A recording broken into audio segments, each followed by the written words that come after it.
Yang terhormat Ibu Kepala Sekolah SD Negeri 5 Putansari, yang saya hormati Bapak Ibu Guru serta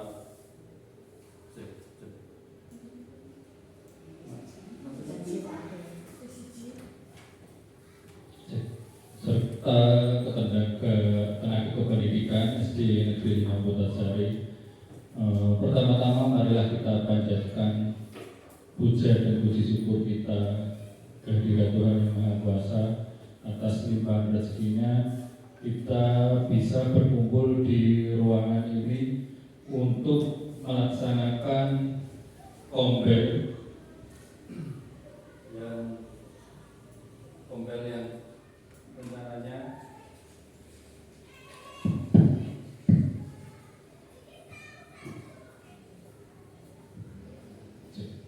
yang rencananya akan membahas tentang coding dan kecerdasan artifisial. Tak lupa kepada junjungan besar Nabi kita Nabi Muhammad SAW yang kita nantikan syafaatnya di yaumul akhir nanti. Di sini saya ingin sedikit mempresentasikan hasil diklat saya kemarin tentang coding dan kecerdasan artifisial. Sebelumnya nanti kalau ada salah-salah mohon dibenarkan, kita belajar bareng. Dan sifatnya belajar bareng, saling mengingatkan, saling membetulkan, betul ya. Kita tetap dipanggil Pak ya. Oke, bisa saya mulai ya. Untuk tujuan dari coding dan kecerdasan artifisial. Tujuannya yang pertama adalah memahami capaian pembelajaran coding dan kecerdasan artifisial. Yang kedua, memahami konsep coding dan kecerdasan artifisial. Tiga, memanfaatkan coding dan kecerdasan artifisial untuk pembelajaran. Yang keempat, memahami cara mengajarkan pembelajaran coding dan kecerdasan artifisial. Regulasi pembelajaran coding KA. Nah, ini adalah regulasinya dari UUD 45, UUD nomor 20 2003, UU nomor 59 2024 dan seterusnya. Terus yang terakhir ada revisi Permendikbudristek nomor 12 tahun 2024. Program prioritas Kemendikbudristek untuk menyiapkan generasi yang melek teknologi. Kemendikbudristek akan mengenalkan pelajaran coding dan kecerdasan artifisial dalam kurikulum. Tujuannya meningkatkan literasi digital, meningkatkan kemampuan berpikir komputasional, meningkatkan pemanfaatan teknologi kecerdasan artifisial secara produktif dan bertanggung jawab. Opsi pembelajarannya sebagai mapel pilihan kelas 5 dan 6 sekolah dasar, SMP dan SMA atau SMK. Selanjutnya terintegrasi dengan mapel yang ada. Terus sebagai kegiatan ekstrakurikuler juga bisa. Opsi metodenya berbasis internet, berbasis perangkat atau yang bisa disebut plug, tanpa perangkat yang disebut unplug. Konsep pembelajaran coding dan kecerdasan artifisial. Sekedar menginformasikan, untuk di Indonesia kita sepakat menyebutnya bukan AI tapi kecerdasan artifisial. Coding dan kecerdasan artifisial. Berpikir komputasional. Konsep berpikir komputasional melibatkan proses memecahkan masalah besar menjadi bagian yang lebih kecil atau bisa juga disebut dekomposisi. Mengenali pola dalam data atau masalah itu disebut pattern recognition. Menyaring informasi relevan atau abstraksi dan menyusun solusi secara logis menggunakan langkah-langkah. Ini nanti akan sedikit saya bahas tentang 4 konstruksi, pattern, abstraksi, dan algoritmik. Pemrograman coding dipahami sebagai proses menerjemahkan keinginan manusia ke dalam format yang dapat dimengerti oleh komputer melalui bahasa pemrograman. Nah, kita tentunya sudah tahu kalau kita searching di Google, kita pastinya harus, kalau kita masukannya kurang lengkap, pasti jawabannya ya kurang lengkap. Nah, di sini kemarin saya juga diajarkan untuk bagaimana membuat prompt atau membuat kata-kata agar apa yang kita inginkan itu nanti dapat muncul dengan apa yang kita inginkan, dapat.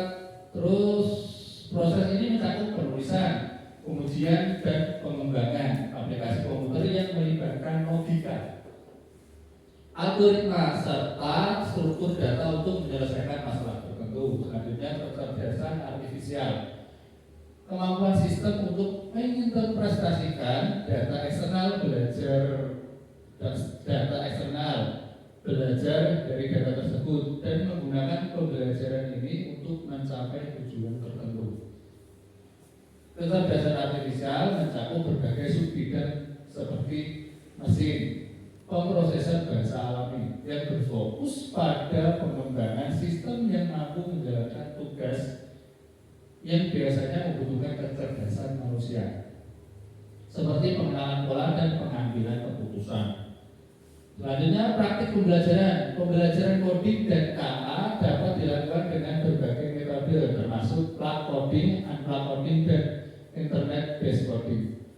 Plug itu kemarin kita dijelaskan itu harus memakai perangkat. Betul ya? Untuk pembelajarannya memakai perangkat, misalnya laptop atau sejenisnya, HP. Untuk unplug kita mau pembelajaran tanpa menggunakan itu.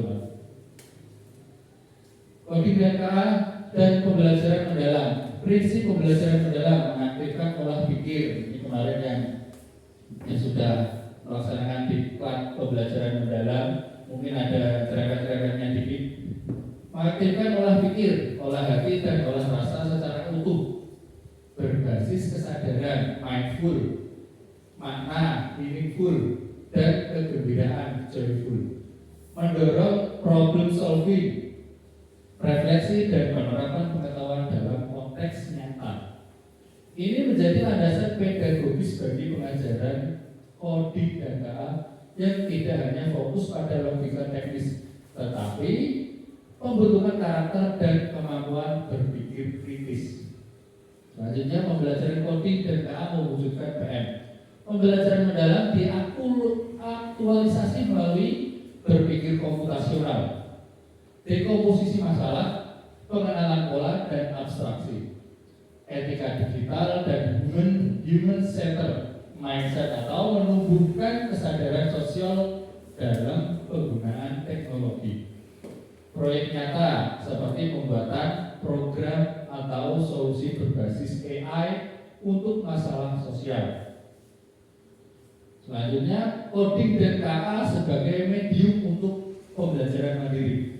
Coding dan KA bukan sekedar materi teknis, tetapi alat untuk mendorong kreativitas dan kolaborasi. Misalnya, membuat proyek coding berbasis tim, melatih refleksi etis dalam penerapan teknologi, misalnya memahami bias dan keamanan data, menumbuhkan semangat eksplorasi dengan pendekatan project based learning, inquiry based learning, gamifikasi, dan expired learning.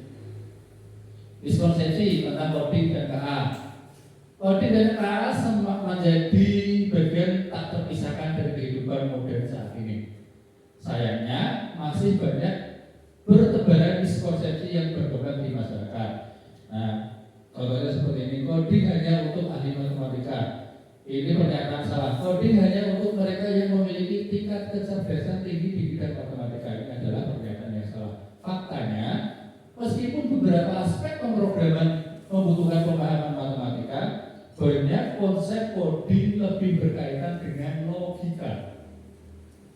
penalaran dan pemecahan masalah dibandingkan kemampuan bermatematika. Coding sulit dipelajari, mitos. Coding itu sulit dan tidak bisa dipelajari semua lapisan masyarakat. Ini adalah pernyataan mitosnya. Faktanya, siapapun bisa belajar coding dengan metode yang tepat dan pelatihan yang cukup. Bahkan saat ini terdapat banyak sumber belajar gratis maupun berbayar yang tersedia untuk membantu siapa saja yang memiliki keinginan memahami dasar-dasar coding berikut implementasinya. Coding harus menulis ribuan kode yang rumit dan kompleks, itu adalah mitos. Makanya banyak bahwa pemrograman modern memiliki sintaks yang lebih ringkas dan mudah dipahami. Selanjutnya, kesiapan dan kompetensi guru. Guru harus berkolaborasi dengan kecerdasan artifisial. Nah, enggak berkolaborasi nanti kita bakal tertinggal dengan kecerdasan yang baru-baru ini.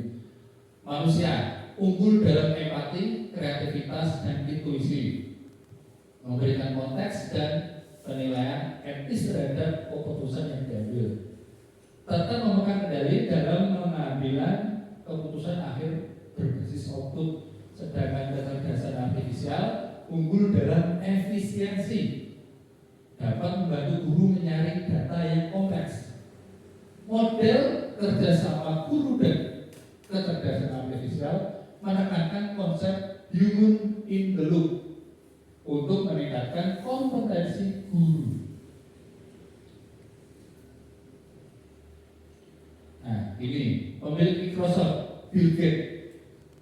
Guru dan dokter akan mengalami transformasi besar. AI akan menjadi asisten yang membantu menganalisis data pasien atau menyusun materi belajar bagi murid. Adanya AI, guru jadi mudah menyusun materi belajar. Penyesuaian kurikulum harus tetap relevan dengan perkembangan teknologi yang cepat. Ini memerlukan evaluasi dan penyesuaian berkala agar tetap sesuai dengan kebutuhan industri dan pendidikan. Akses terhadap bahan ajar, software, dan alat bantu yang terbatas dapat menghambat proses belajar. Siswa dan guru mungkin kesulitan mendapatkan sumber daya yang dibutuhkan untuk pembelajaran yang efektif. Ada persepsi bahwa coding dan KA adalah mata pelajaran yang sulit dan hanya untuk murid yang cerdas. Hal ini dapat menurunkan motivasi siswa untuk berpartisipasi dalam pembelajaran coding. Selanjutnya, coding dan KA mengajarkan keterampilan berpikir kritis, pemecahan masalah, dan kreativitas yang sangat dibutuhkan di dunia kerja masa depan. Murid yang menguasai keterampilan ini akan lebih siap untuk bersaing di pasar kerja global. Pembelajaran coding dan kecerdasan artifisial di negara lain. Ini contoh negara lain yang sudah menerapkan pembelajaran mata pelajaran coding dan kecerdasan artifisial. Misalnya Tiongkok, coding menjadi mata pelajaran tersendiri. Singapura, India, dan India.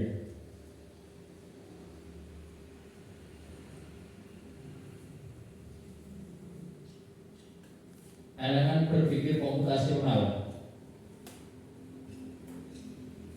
Elemennya berpikir komputasional, materinya pemecahan masalah sehari-hari, pemrograman tingkat pradasar, yaitu instruksi praktik pemrograman. Capaian belajar peserta didik mampu memahami permasalahan sederhana dalam kehidupan sehari-hari, menerapkan pemecahan masalah secara sistematis, serta menuliskan instruksi logis dan terstruktur menggunakan sekumpulan kosakata atau simbol. Tujuan pembelajarannya, peserta didik mampu memahami permasalahan sederhana dalam kehidupan sehari-hari, mampu menerapkan pemecahan masalah secara sistematis, dan peserta didik mampu menuliskan instruksi logis dan terstruktur menggunakan sekumpulan kosakata.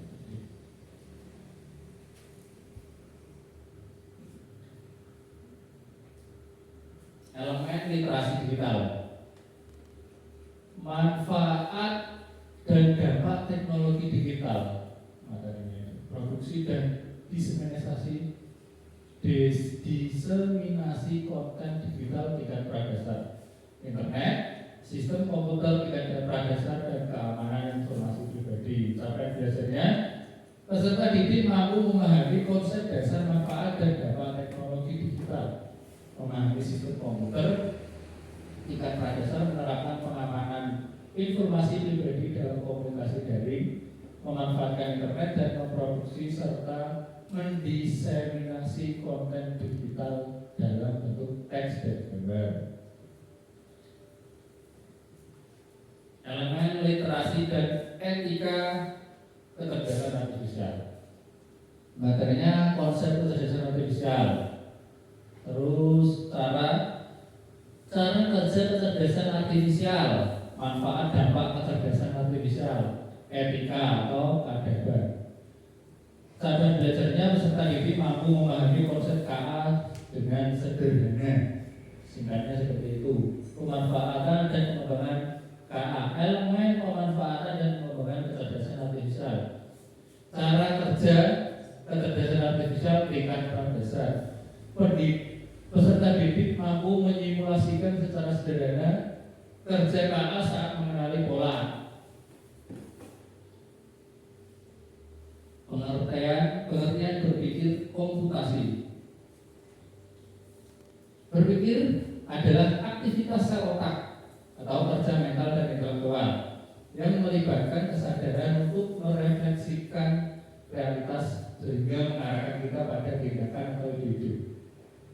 Komputasi bisa diartikan sebagai cara untuk menemukan pemecahan masalah dengan menggunakan suatu algoritma teratur, logis, dan menyeluruh. Jadi, disimpulkan, berpikir komputasi adalah sebuah kemampuan berpikir untuk menyelesaikan sesuatu permasalahan secara menyeluruh, logis, dan teratur.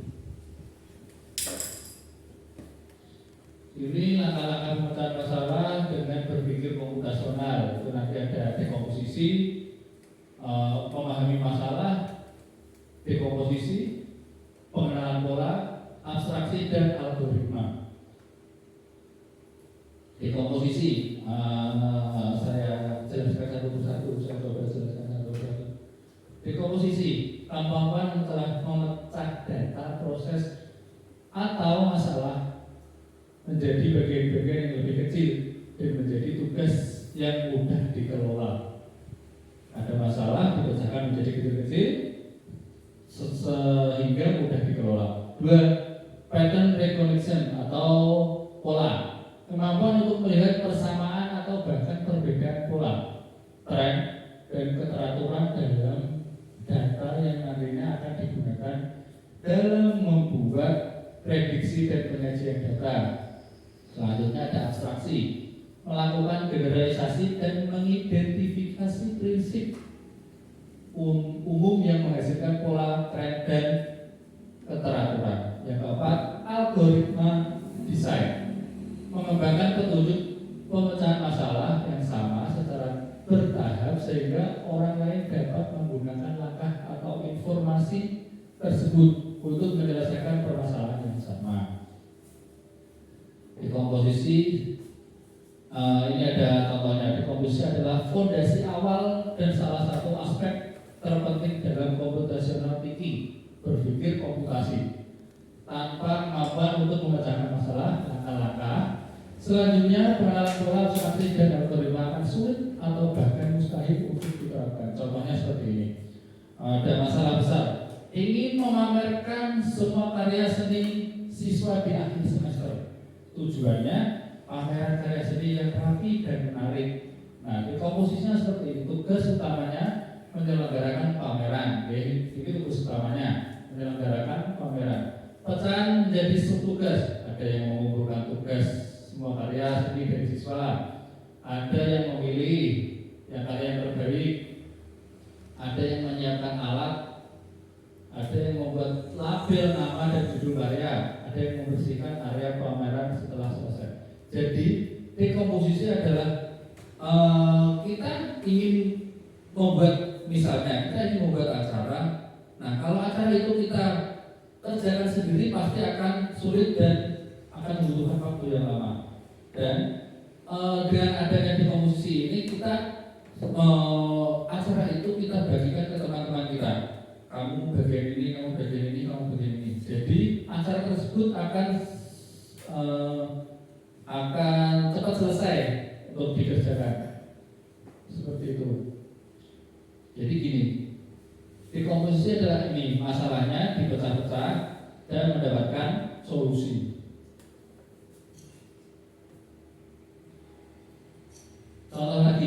Contoh, ketika kita mengembangkan sebuah game akan lebih sulit dan lama jika membuat setiap level game itu sendiri tanpa bantuan pegawai. Jadi kalau kita ingin membuat game digawe dewi, dibuat sendiri, itu akan lebih lama. Beda lagi dengan kita menugaskan pegawai untuk kamu bagian ini, kamu bagian ini. Nah, dengan seperti itu tugas membuat game akan cepat selesai. Kesulitan bangun pagi, masalah satu, tidur terlalu malam. Solusinya tidur lebih cepat. Seperti itu. Masalah dua, main game terlalu malam. Solusinya membatasi main game pada malam hari. Masalah tiga, bangun kesiangan, memasang beker sebelum tidur. Masalah empat, beker tidak terdengar. Solusinya mengatur volume beker lebih kencang. Ini contoh lain untuk pembelajaran juga. Komposisi dan dekomposisi bilangan. Soalnya ini 6 tikus. 6 berarti S1 bersama 5 dipecah 8, 6 dan 2 seperti itu. Ini contoh lagi dekomposisi bangun ruang. Pattern recognition yang kedua. Tadi dekomposisi, sekarang pattern recognition atau pengenalan pola. Pengenalan pola sangat penting karena membantu kita menemukan kesamaan dan keteraturan dalam masalah yang telah dipecah, sehingga memudahkan identifikasi solusi, menyederhanakan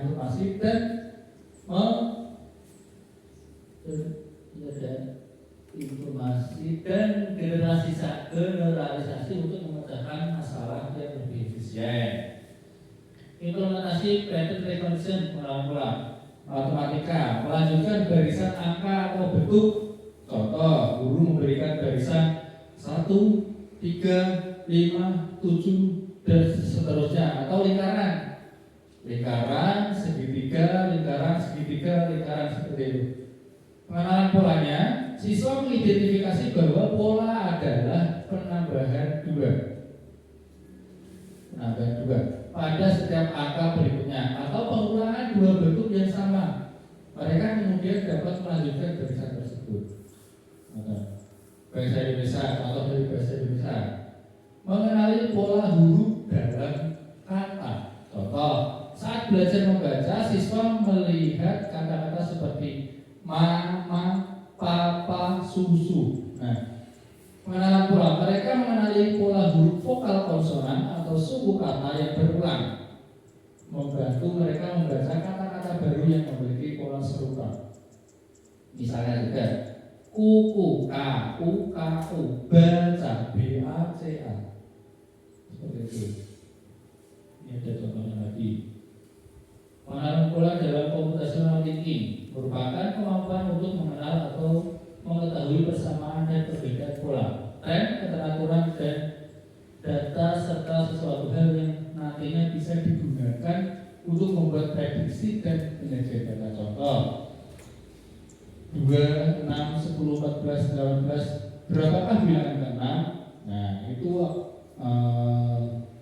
untuk mengenali polanya. Selanjutnya pola biota laut. Ubur-ubur, ini ubur-ubur, terus ini apa namanya, karang, ubur-ubur, karang, terus di sini nanti ubur-ubur. Ini rumput laut, Oh iya, apa namanya? Enggak, bersusul. Bersusul itu loh. Sering pasir kan loh. Nah, kayak gitu. Kita hanya menjelaskan tentang pola-pola seperti ini. Ini bisa diterapkan saat pembelajaran. Itu disebut juga pola atau pattern recognition tadi. Selanjutnya urutan pola bentuk. Nah, urutan-urutan ini berarti persegi lingkaran persegi berarti di sini lingkaran seperti itu. Pola bilangan loncat 2, loncat 4, 5 dan seterusnya. Abstraksi sekarang. Abstraksi adalah kemampuan krusial untuk fokus pada hal penting dan mengabaikan detail yang tidak relevan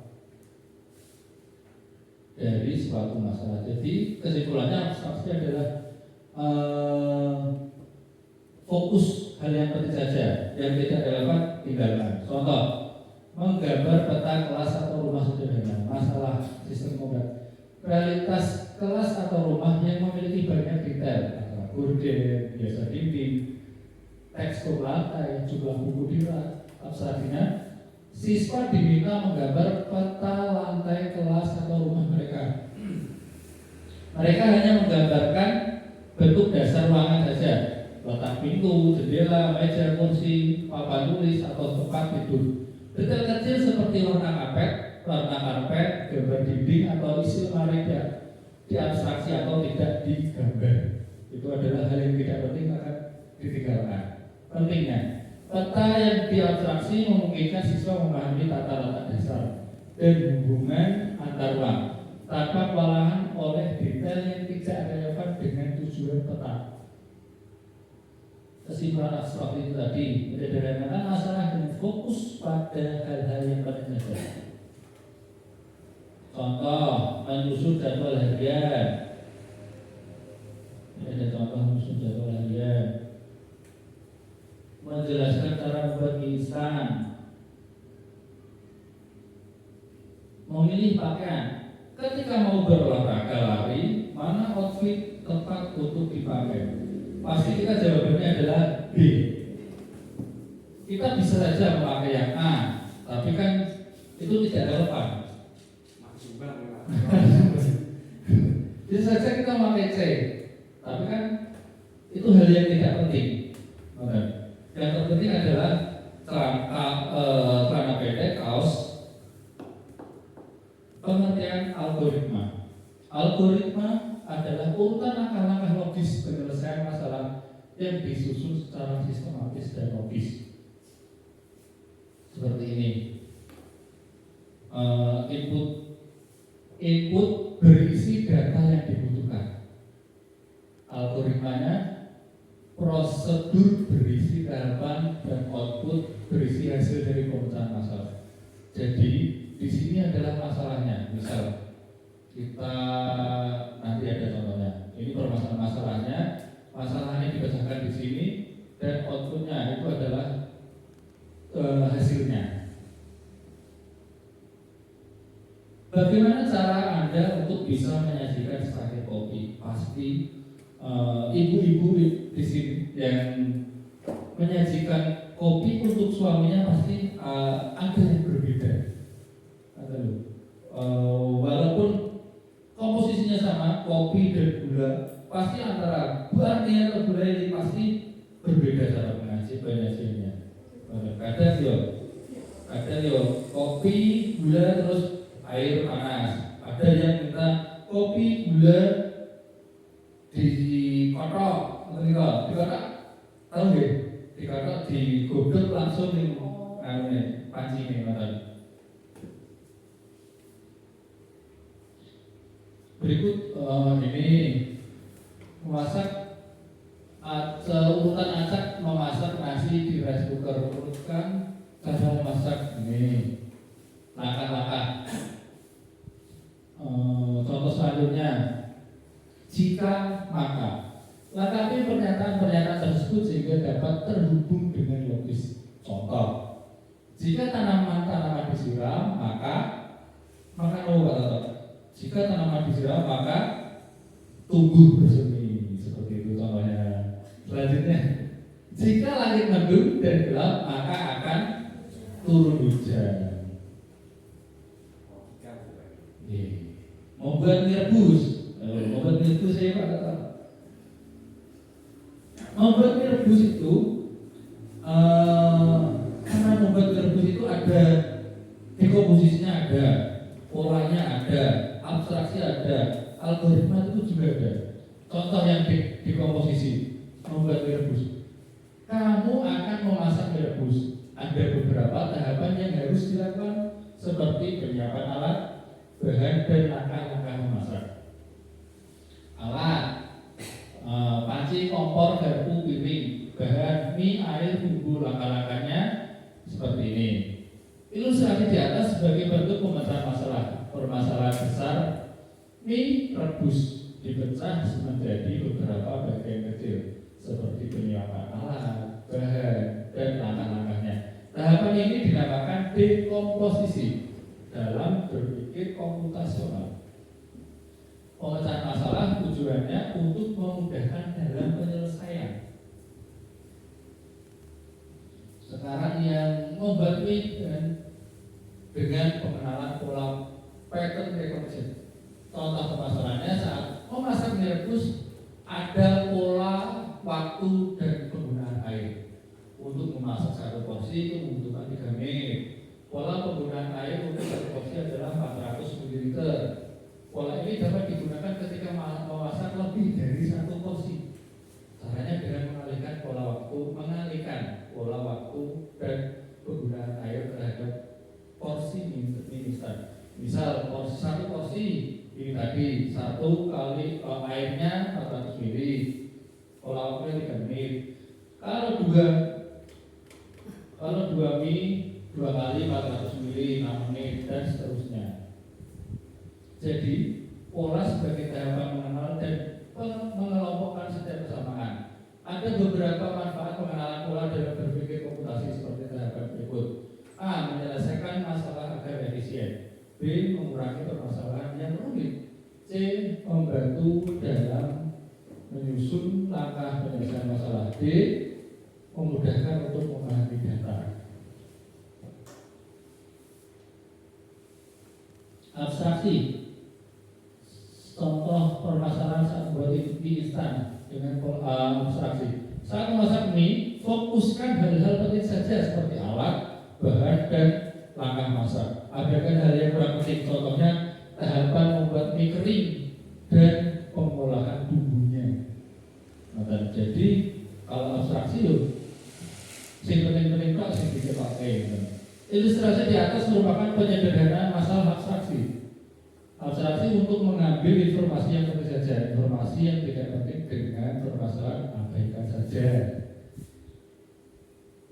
Direbus dengan algoritma. Ketika masak mie, kamu harus mengurutkan langkah-langkahnya. Langkahnya ada di bagian belakang kemasan. Perhatikan gambar ini. Air mendidih, bumbu dituang, masuk kuah mie sesuai selera atau direbus bisa disajikan. Inti dari komputasional terletak pada 4 pilar. Dekomposisi pengenalan pola tadi sudah. Belajar coding bertujuan mengembangkan literasi dasar dan keterampilan berpikir. Ini membantu mereka berkomunikasi dengan komputer dan memecahkan masalah lebih efektif. Apa coding seperti ini? Coding tidak melulu seperti ini. Coding, nah seperti ini pun juga disebut coding. Misal jerapah itu 1, buaya itu 2, monyet itu 3 dan seterusnya. Maka kura-kura dikali bebek dikurangi singa sama dengan buaya dan bebek atau hasilnya 26. Nah ini jerapah itu 1, buaya 2 dan seterusnya. Gitu. Jerapah 1, buaya 2, maka jadi satu, dua, tiga, empat, lima. Ini kurang-kurangnya berarti 5. 5 dikali 6 dikurangi 4. Ketemunya buaya dan bebek. Seperti itu. 26 diartikan yang lain bisa ya? Diartikan yang lain dulu. Maksudnya datanya bisa beda-beda gitu. Iya. Tidak harus buaya dan bebek. Iya. Untuk di sini itu satunya ini Bu. Satunya jerapah, duanya buaya. Kalau 20 kan ini sampai 9. Kalau 26 berarti 6. Dari di lambangnya. Iya, di lambangnya. Bukan di angkanya. Saya tadi kan saya maksud angkanya kan bisa diwakili oleh beberapa itu. Kalau di lambangnya kan berarti sesuai lambangnya kan berapa sesuai itu. Iya, sesuai lambangnya itu. Nah, ini saya 26 berapa nggak bisa ya? Nggak bisa. Pakai Saya air. kalau Oh, iya. Oh iya, itu berarti monyetnya berapa? Masuk. Berarti jumlahnya itu 26. berarti itu maksudnya di dua posisi. Jadi dipecah ini atau balik. Konsep kelima coding. Coding adalah proses mengonversi keinginan manusia menjadi format yang dapat dipahami oleh komputer. Pemrograman membuat dan mengembangkan program yang di